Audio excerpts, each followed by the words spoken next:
솔로몬이 예루살렘 모리아 산에 여호와의 전 건축하기를 시작하니 그곳은 전에 예수께서 그의 아버지 다윗에게 안겨하신 것이요 여부스 사람 우르난의 타작마당에 다윗이 정한 곳이다. 아멘. 저희들이 지난번에 sonship에 대한 강의를 나눴는데요. 그 부분이 좀 부족해서 이제 2부 sonship을 이제 듣고 싶다는 얘기를 듣기도 했는데요. 그 중간에 이 말씀이 들어가면은 전체적으로 잘 조화가 될 거로 생각이 돼서 오늘 본문을 잡았고요. 이 본문과 함께 오늘 다루고자 하는 그 타작마당에 대한 이야기는 성장하기는 성장을 하는데 뭔가 이렇게 획기적인 레벨탈이 한번 일어났으면 좋겠다 이렇게 희구하는 거예요. 그러니까 신앙이 쭉 성장하는데 어떤 하나의 급진적으로 도약, 그러니까 그냥 정상적인 성장이 아니라 불연속적 도약이 일어나기를 원해요. 이런 분들에게 좀 잘 맞는 그런 내용이 되고, 그러다 보니까 살짝 좀 어려울 수도 있고 아니면은 평소에 거의 들어보지 못한 굉장히 생소한 어디 저런 것들이 있느냐고 할 정도로 좀 생소하게 느껴질 수 있는 그런 말씀이 될 수 있겠어요.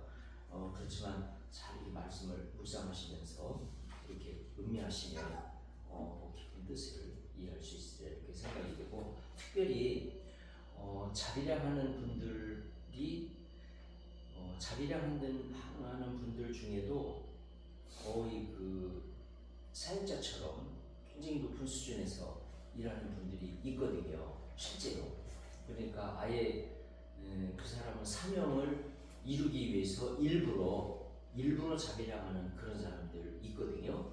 그런 사람들이 그 자비량을 하면서 더 높은 단계의 그런 그 수준으로 일을 하거나 그런 그 신앙생활을 좀 하고 싶다, 이런 사람들에게 어찌 보면 잘 맞는 그런 부분이 됩니다. 왜냐하면 이 샘플이 다윗이기 때문이에요. 이 타작마당의 배경은 기본적으로 그 중심 인물에 다윗이 들어있거든요. 다윗은 알다시피 제사장은 아니에요. 분명히 왕으로서 통치를 했고 일을 했기 때문에 세상 일을 했던 사람이에요. 그런데 다윗을 세상 일을 한 사람으로 평가할 수 있을까요? 다윗은 구약 성경의 중심 인물입니다. 모세나 엘리야와 비견할 수 있는 그런 구약 시대의 아주 중심 인물, 그 다음에 구약 성경의 아주 그 중심이 되는, 그리고 이스라엘 사람들이 추앙하는 사람이에요. 다윗 하면은 이스라엘 사람들은 꼭 죽어요. 다윗이 이런 말을 했다, 다윗이 이렇게 살았다, 이러면은 이스라엘 사람들에게는 그냥 꼭 죽어요. 그리고 다윗이 또 어떤 그 인물이냐면은 이스라엘 왕들이 또 유대의 왕들이 왕으로서 통치를 잘했느냐 못했느냐라고 하는 기준을 항상 다윗으로 삼았어요. 다윗의 길로 행하면 이 사람은 통치를 잘하고 훌륭한 왕으로 분류가 되고, 다윗의 길을 따르지 않고 아합의 길을 따랐다 이러면은 그건 아웃이 되는 거예요.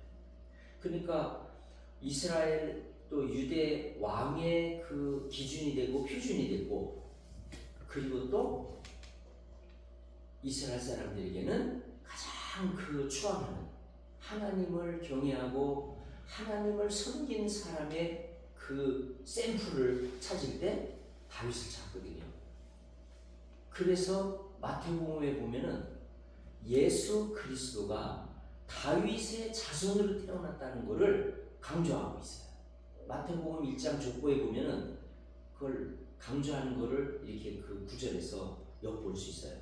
그러니까 예수 그리스도 하나님의 아들을 소개하는데, 이 하나님의 아들의 육신의 계통을 보자면 다윗의 혈통이다. 이걸 강조하고 있거든요. 이거는 굉장한 그거죠. 이 예수 그리스도의 육체의 혈통이 다른 사람이 아니고 모세의 혈통, 엘리야의 혈통이 아니고 다윗의 혈통이다. 이걸 왜 강조했겠어요?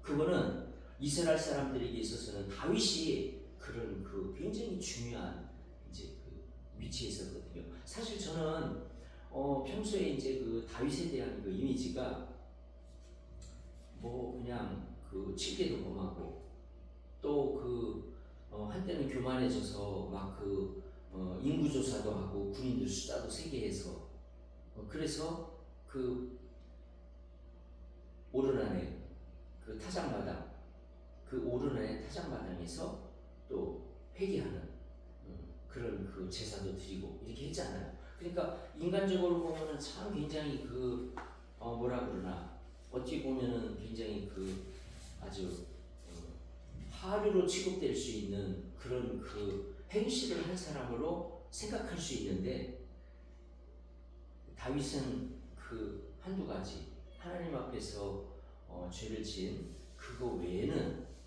하나님 앞에 정말 올바로 살 정말 인간적인 모습 그런 그 연약함도 있었지만 그러나 그 몇 가지의 죄를 제외하면 그야말로 다윗은 거의 완벽한 퍼펙트한 그런 그 삶을 살았던 사람으로 그렇게 보여지거든요.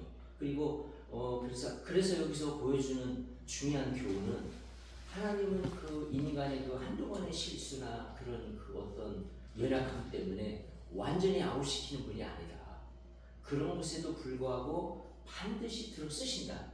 하나님은 그런 실수가 좀 있다 하더라도 그것 때문에 그냥 그를 완전히 제끼는 이런 하나님이 아니고 그런 사람도 들어 쓰신다는 것을 보여주는 어찌 보면 우리에게는 희망이 되는 거죠. 왜냐하면은 우리 모든 사람은 다 다윗처럼 그런 그 연약함을 가지고 있잖아요. 그렇지만 우리도 하나님 앞에 다윗처럼 쓰임받을 수 있다. 이런 희망을 갖게 되기 때문에 다윗은 우리에게 정말 희망을 주는 샘플이고 우리의 삶의 어떤 하나의 그 표대가 될 수 있는 그런 분이 되는 거죠. 네. 그래서 오늘 이제 이제 그 이 다윗이 중심이 된 이 바로 타작마당을 이제 나누게 되는데 이 타작마당을 왜 이 역대 그 상에서 또 그다음에 그 열왕기 상하, 사무엘 상하 이 역사서에 보면은 이 타작마당의 이야기가 나오는데 이렇게 다루고 있느냐? 그게 바로 역대하 3장 1절에서 이거를 쫙 요약해 주고 있어요.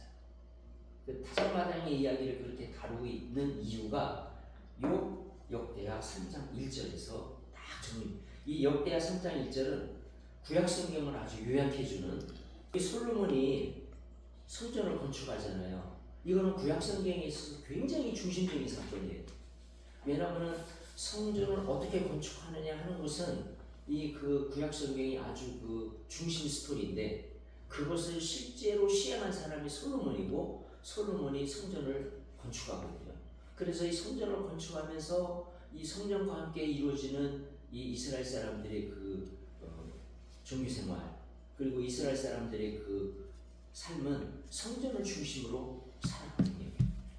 그렇기 때문에 구약 성경을 요약해주는 그런 말씀으로도 볼 수 있는 구절인데 솔로몬이 예루살렘 모리아산에 여호와의 전 건축하기를 시작하니 하나님의 성전 이스라엘 사람들이 그토록 아끼고 또 정말 생명같이 여기는 그 성전 건축하기를 시작했다.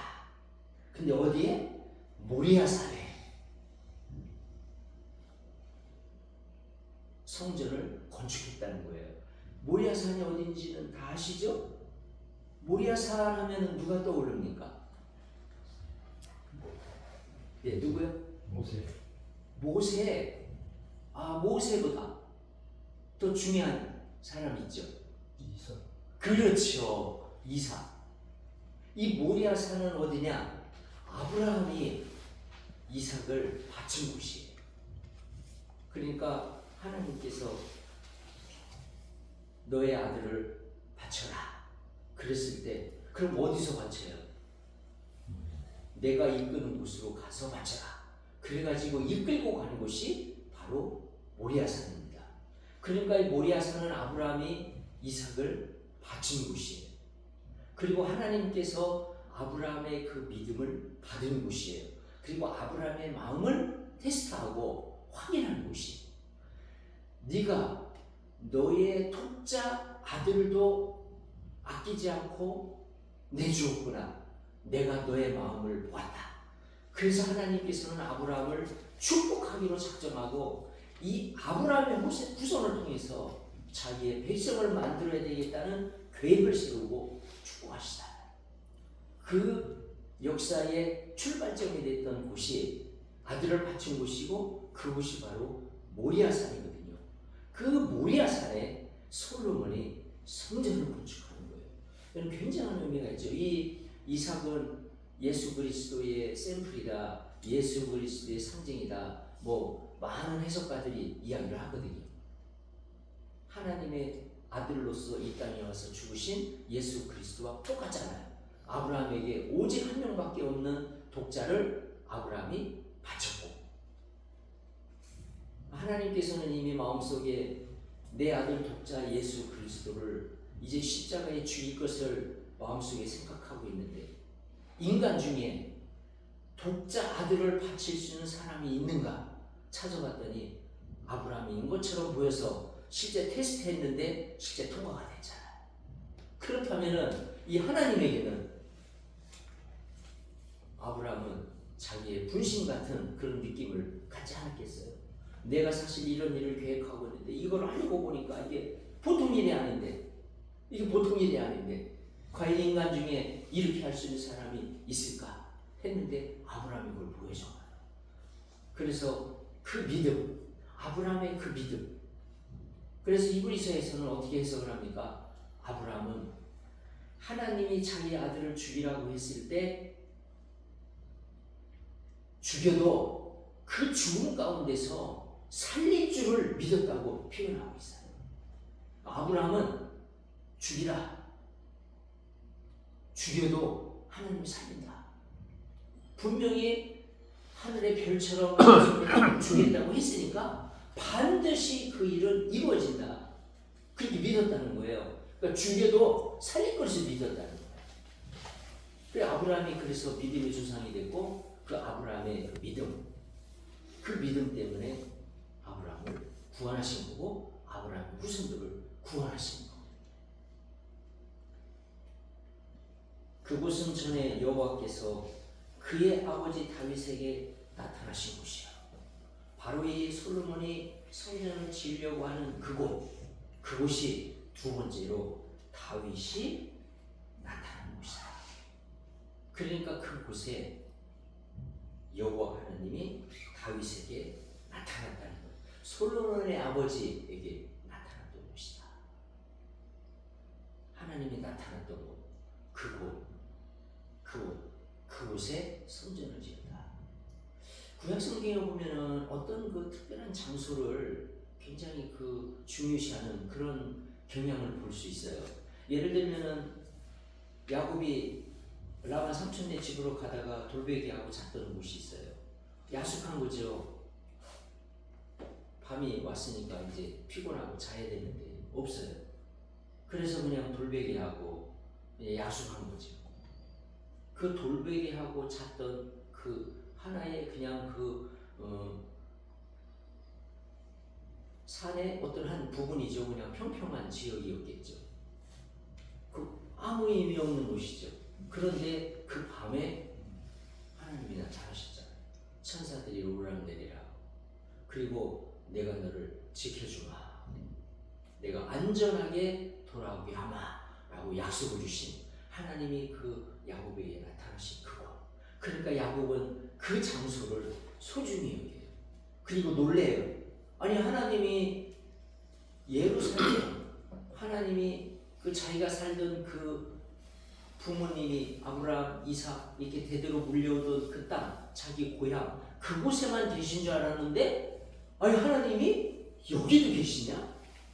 그러니까 이 야곱 생각에는 그 고향을 떠나면은 자기는 하나님도 떠난다고 생각을 한 거예요. 하나님은 할아버지 아브라함, 이삭 살던 그곳에만 있는 걸로 평소에 생각을 했던 것 같아요. 그런데 어떻게 하나님이 여기도 계시느냐? 그러면서 그곳을 뭐라고 그래요? 여기는 하나님의 문을 여는 천국으로 가는 문이다. 하늘의 문이다. 라고 야곱이 그 장소를 지정합니다. 그래서 그 지명이 그 장소가 평범한 그냥 무명의 장소였는데 그 장소를 이제 다윗이 정하고 거기에 나중에 그 제단을 쌓잖아요. 그래서 거기가 벳엘이 된 거예요. 벳엘은 뭐냐면은 그 하나님의 집. 베들레헴은 떡집. 그래서 베들레헴 그러니까 베델 하나님의 집 이렇게 된 거예요. 그래서 그 지명이 베델이 됐고 바로 그 지명이 이제 이스라엘 사람들에게는 아주 중요한 의미를 지니는 그런 이제 장소가 됐거든요. 그러니까 이 구약 성경을 보면 그런 특별한 장소가 굉장히 그 의미를 부여하는 의미를 가져오는 그런 걸로 이제 그리고 그 장소를 소중히 생각하는 그런 교양들입니다. 그래서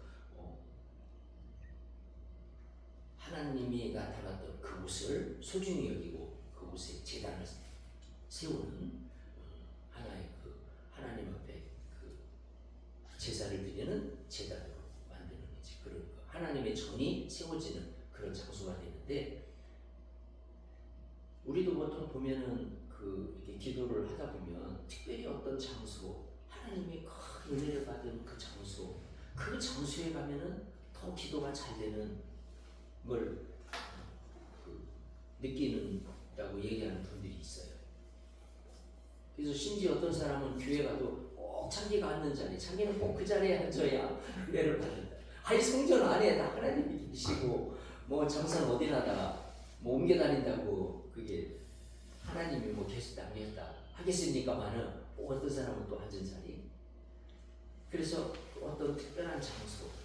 그래서 우리는 그런 특별한 장소를 이렇게 만들어 놓는 거는 참 좋은 것 같아요.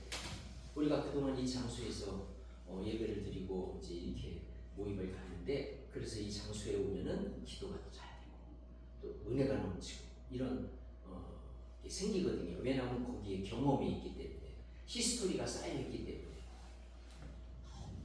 근데 이제 장소를 옮긴다 보니까 또 옮겨진 장소, 그곳이 이제 또 뭐 교회를 썼던 장소니까 그곳에도 하나님의 은혜가 넘치리라고 생각이 되는데 또 그곳에서도 또 계속 예배하고 하다 보면 그곳이 또 이제 하나님의 하늘의 문이 되는 아마 그런 축복이 생기지 않겠느냐 이렇게 생각이 되는데 어떤 장소가 됐든지 간에 그 장소에 그런 그 하나님의 역사가 있도록 그렇게 만드는 거는 좋겠다 이런 생각이 들어요. 그래서 집에서도 자기가 기도하는 장소를 하나 정해서 그 장소에서 집에서도 물론 뭐 어디든 뭐 기도할 수 있겠지 뭐 거실이든 안방이든 할 수 있겠지만 집 안에서도 한 장소를 항상 정해서 항상 집에서 기도할 때는 그 장소에서 늘 기도하면서 그래서 그 장소에만 딱 앉으면 그냥 은혜가 쫙 임하는. 어떤 교회는 그냥 막 성령이 뜨겁게 강하게 역사를 하는데 그 집회에 가기 위해서 그 교회 주변에 주차장에 차를 대는 순간부터 막 그 눈물이 나면서 교회 들어갈 때까지 그냥 눈물을 줄줄 흘리면서 이렇게 들어간다고 하는 그런 거 성도의 고백도 있어요. 하필이면 왜 좀 떨어진 데서 안 되고 그 교회 근처에 왔을 때 그런 그 은혜가 넘치느냐. 그러니까 이 장소에 임하는 하나님의 그 영, 그것이 어떤 그 영향을 주기도 하지 않느냐 또 그런 생각도 해봅니다. 하나님은 어디나 다 계시기 때문에 우리는 그런 믿음으로 하나님께 나아갈 수 있지만 우리는 그 하나님을 만나는 그런 장소를 정해놓고 집 안에서도 그리고 또 내가 주로 기도하는 내 교회 또 성전 그 다음에 그 사무실에서도 그런 장소 사무실 같으면 자기 의자를 그렇게 만들면 되겠죠. 내가 일하는 그 의자 그 장소가 그런 그 하나님의 하늘의 문이 되는 그런 그 전이 되도록 그렇게 장소를 만들면 되지 않을까. 그렇게 만들 수 있는 방법은 그 장소에서 많이 기도하고 많이 성경 읽고 그리고 그 장소에서 그 의자에서 하나님의 은혜를 많이 깨닫는 거예요. 하나님의 은혜를 많이 받는 거예요. 그러면은 그 히스토리가 쌓이고 그것이 누적이 돼서 그 의자에만 딱 앉으면 그냥 성령이 그냥 임해버리고 하나님의 은혜가 임하고 그리고 그 의자에 앉아서 일을 하면은 그냥 성령이 충만해서 모든 일이 잘 돼요. 그래서 막 생각도 잘 나고 판단도 잘 되고 될 수 있는 그냥 그 장소에 딱 앉는 순간 그냥 막 은혜가 임하고 시작한다면 얼마나 좋겠습니까?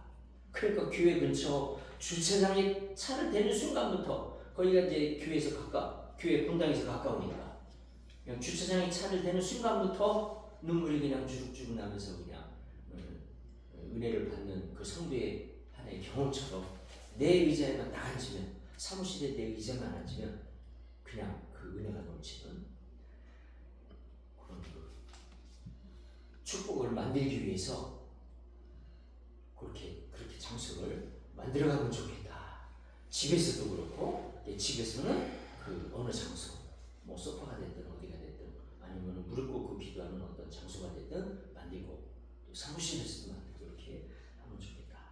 네, 그래서 그 어떤 장소에 특별한 의미를 부여하는 거는 뭐 성경에서 어떤 장소에 특별히 의미를 부여해서 그 장소를 그렇게 성스럽게 만들어라고 그런 건 없잖아요. 그러니까 우리는 어느 장소나 다 하나님이 계시고 하나님이 함께하는 곳이지만 그러나 이 이스라엘 사람들의 그 경험 속에서는 이렇게 어떤 장소에 하나님이 나타났다. 그러면은 그 장소를 굉장히 의미 있게 부여하고 그 장소를 의미 있게 활용하려고 하는 그런 그 경향들이 구약 성경에서는 이렇게 나타나고 있지 않느냐 이런 걸 이제 보게 되는데 바로 요 솔로몬도 여호와 하나님이 자기의 아버지 다윗에게 나타나신 곳이다 이걸 강조하고 있잖아요.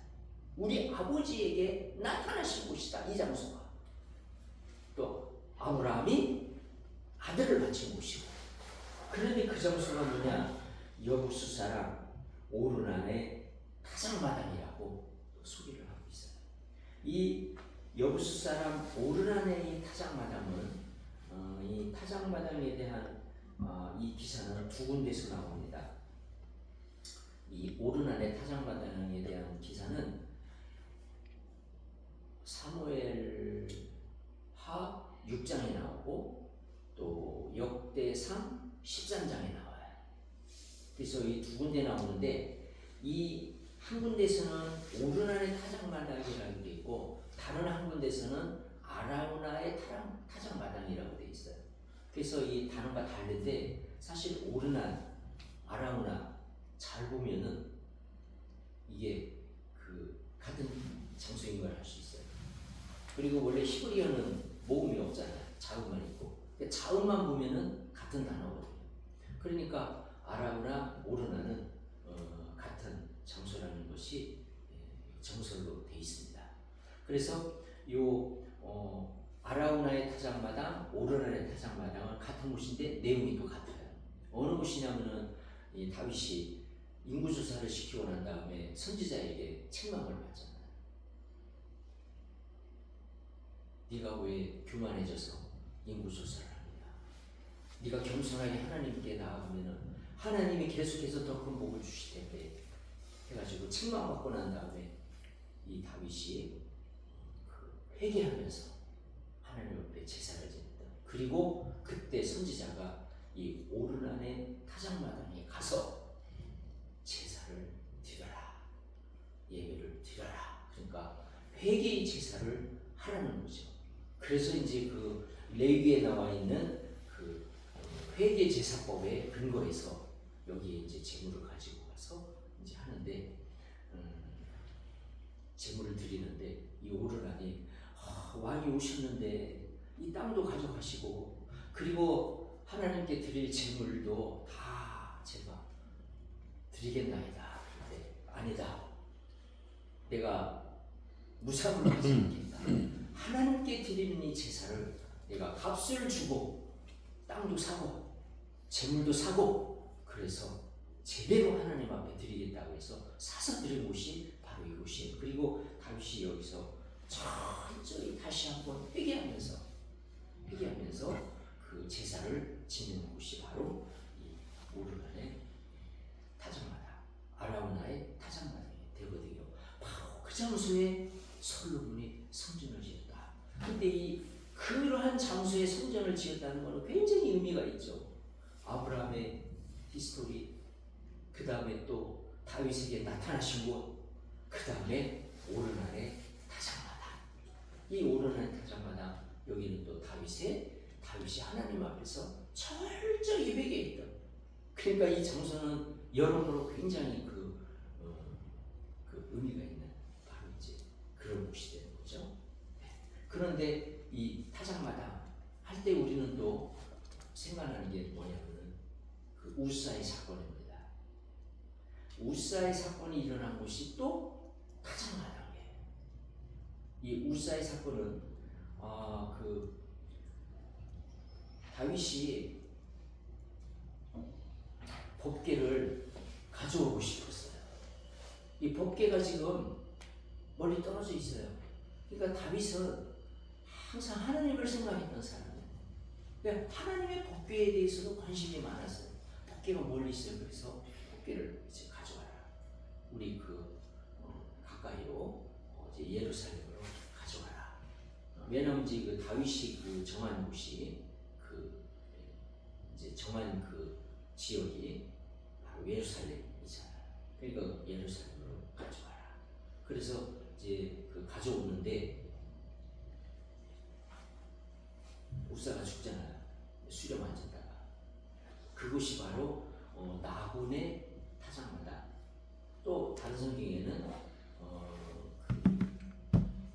기돈의 타작마당. 이것도 두 가지로 표현이 되어 있어요. 그래서 이것도 같은 우사 사건인데 그 나군의 타작마당, 기돈의 타작마당 또 이제 단어가 다른데 그래서 요 두 개도 같은 진영인데 이게 달리 표현된 거 아닌가 이렇게 보여지고요. 이 타작마당은 일단 평평한 곳이어야 돼요. 평평한 곳이어야 되는데 예루살렘 주변이 평평한 지역이에요. 그나마 물론 그 모리아산은 약간 이렇게 언덕으로 돼 있는 산이긴 하지만 거기는 바로 예루살렘 바로 가까이에 있는 바로 예루살렘과 붙어 있는 그러니까 크게 보면은 그냥 예루살렘의 번역에 속한 이제 그런 곳이 되는데 그 지역 전체가 평평한 지역이에요. 그래서 이 타작마당은 일단 평평한 지역인데 그러니까 그 예루살렘 그 근방에 여기저기 그 타작마당이 많이 있지 않았겠냐 그렇게 이제 추측을 하는 거죠. 왜냐하면 여기는 뭐 기돈의 타작마당, 요거는 그 나군의 타작마당 이런 식으로 해서 그 타작마당들이 그 주변에 많이 있지 않겠느냐. 그래서 그 타작마당에 이제 있어서 그곳에서 이제 그런 우사의 사건이 이제 일어나는데 그 우사가 잘못한 것이 뭐냐? 아니 어떻게 해서 그래? 아무리 잘못해도 그렇지 그냥 아니 그 법궤가 넘어지려고 해서 아니 넘어지지 말라고 잡았는데 아니 그 법궤를 소중히 여기서 잡았는데 그냥 죽이셨다. 참 이게 잘 이해가 쉽게 안 되는 그런 사건인 거죠. 근데 이 우사가 잘못한 게 여러 가지가 있어요. 이 법궤는 이 우사가 이 법궤를 가져가라고 할 때 이제 가져가죠. 가져가기 위해서 이제 우사 법궤를 이제 운반하는데 세수레에 실어요.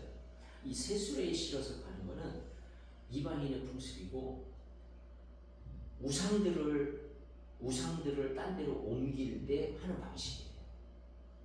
수레를 새로 만들어서 그래야지 굉장히 좀 성스럽잖아요.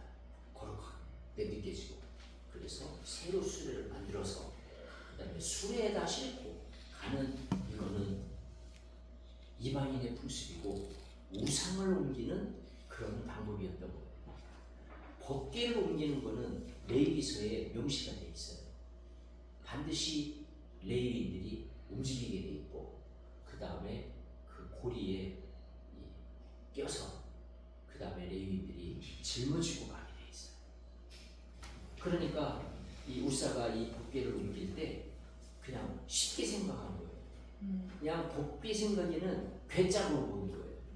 아니 뭐 하나님의 법궤라고 그러는데 웬 괴짝 같은 게 이거 굉장히 소중한 거니까 이거 없어지면 큰일 나. 이건 생명과 같은 거야 라고 얘기는 했지만 뭐 그냥 오랫동안 자자손손 내려오고 이제 이렇게 하는데 뭐 괴짝인데 뭐 뭘로 가져가도 유상만 있어 뭐 그렇게 생각하실 수도 있어요. 그래서 사실은 우사가 율법을 어기고 법을 어기고 그 하나님이 정한 그 어떤 하나의 그 질서가 있고 법이 있는데 이런 거를 다 무시한 거지. 무시하고 이방인의 그런 방식으로 그냥 그러니까 이 하나님이 이 우사가 이 법궤를 대하는 태도를 이미 다 보신 거죠. 다 보신 거죠. 얘가 법궤에 대한 일을 괴짝처럼 대하는구나. 하나님이 벌써 그거를 보시고 있었어요. 보시고 있어서 하나님도 오래 참으셨어요. 이미 그 전에 죽였을 텐데 오래 참고 계시다. 근데 이 소들이 타작마당을 지날 때 사실은 타작마당에 오면 소들이 뛰면 안 돼요. 얘는 평평하니까.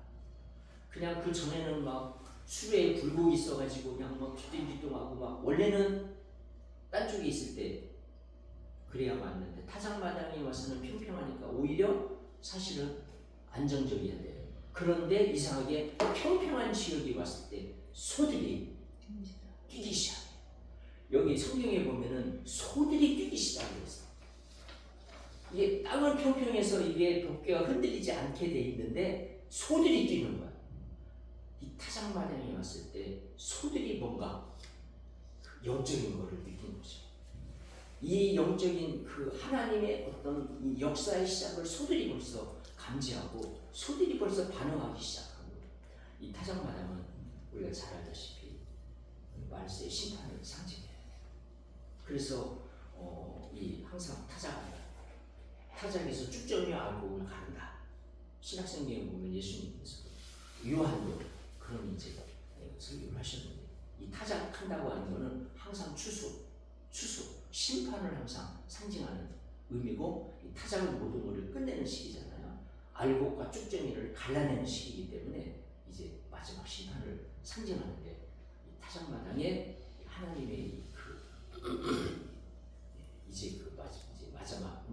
마지막을 정리하는 어떻게 보면 우사의 이제 마지막 그 운명을 정하는데 그런 또 시간이 돼버린 거죠. 그러니까 소들이 막 그냥 막 뛴 거예요. 소들이 막 펄쩍펄쩍 뛰니까 이 법궤가 막 흔들흔들하다가 이 법궤가 그냥 날아갈 것 같으니까 어이구 이거 법궤 소중히 여기라고 했던 건데 지금 또 왕이 가져오라고 그러는데 이거 깨져가지고 잘못 가져가면 자기가 혼나니까 얼마나 그러니까 그냥 손으로 그냥 덥석 잡았어요.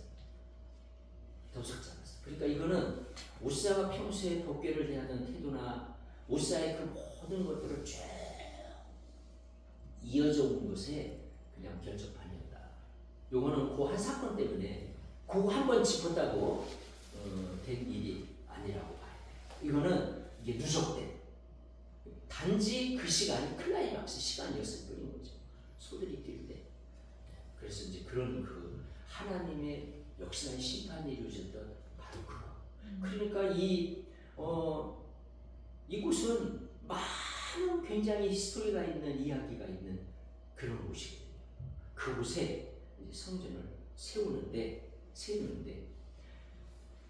이 처음에 이제 그래가지고 그 뭐 아시겠습니다만은 이제 법궤가 이제 오베데돔 집으로 가잖아요.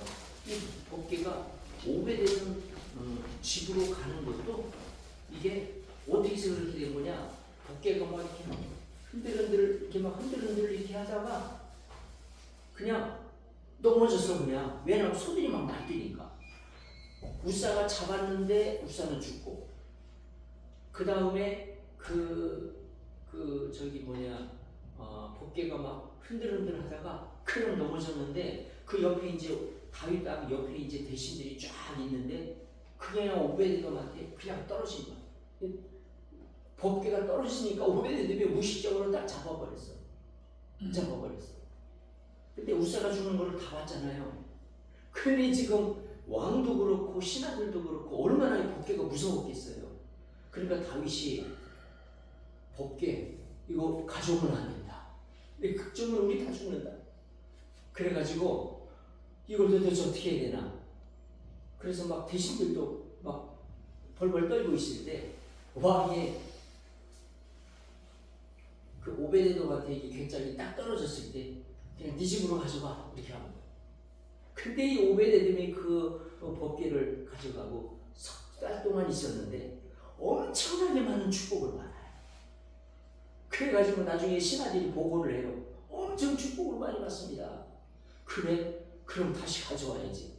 그래가지고 이제 다시 가져오게 되는데, 그래서 이제 이 다윗은 이제 그러고서 이제 법궤를 다시 가져오고 그 장막을 짓고 그 장막에서 이제 기도하기 시작해요. 그래서 이것을 다윗의 장막이라고 해요. 그래서 이 기도하는 사람들은 이 다윗의 장막을 무지무지 연구를 많이 해요. 왜냐하면은 이 다윗이 다윗의 장막에서 엄청난 기도를 하고 그리고 거기에서 나오는 그 영감으로 시편을 쓰고 이런 역사들, 다윗의 그 영감의 그 출처가, 영적인 영감의 그 출처가 다 다윗의 장막에 있었거든요. 그래서 이 기도를 많이 하고 기도를 연구하는 사람들은 이 다윗의 장막을 핵심적으로 연구하는데, 그래서 이 다윗의 장막에 숨겨 있는 비밀이 무지무지 많은데 그거는 나중에 각자 연구하시면서 다윗의 장막에 대한 거는 미스테리, 비밀이 많아요. 그래서 이 부분에 대해서는 또 연구하실 필요가 있고요. 이 다윗의 장막과 관련된 그 다윗의 아주 요약된 고백이 하나 있어요. 요거는 한번 보셔야 될 것 같아요. 시편 27편 4절입니다.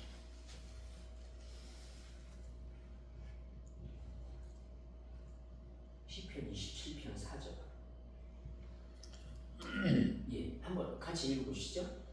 내가 여호와께 바라는 한 가지 일 그것을 구하리니 곧 내가 내 평생에 여호와의 집에 살면서 여호와의 아름다움을 바라보며 그의 성전에서 사모하는 그것이다. 여기 두 가지가 나옵니다. 첫 번째, 여호와의 아름다움을 앙망하며 여호와의 아름다움을 본다는 거예요. 요거는요, 하나님의 임재를 경험한 거예요. 하나님이 함께하는 걸 본 거예요. 임재. 그 다음에 두 번째, 여호와를 사모한다고 되어 있는데 이 사모한다는 이 표현이 영어 성경으로는 세 가지로 번역이 되어 있어요. 어떤 데는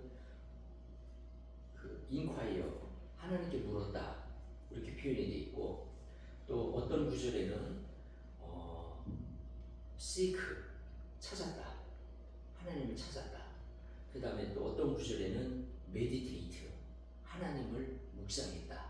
이렇게 세 가지로 번역되어 있는데 이 세 가지는 요약하면 다윗이 어떻게든 하나님의 뜻을 알고자 했고 하나님의 뜻을 물었고 하나님의 뜻을 따르려고 노력했던, 그러니까 진리 가운데 서기 위해서 몸부림쳤던 다윗의 모습을 보여줘요.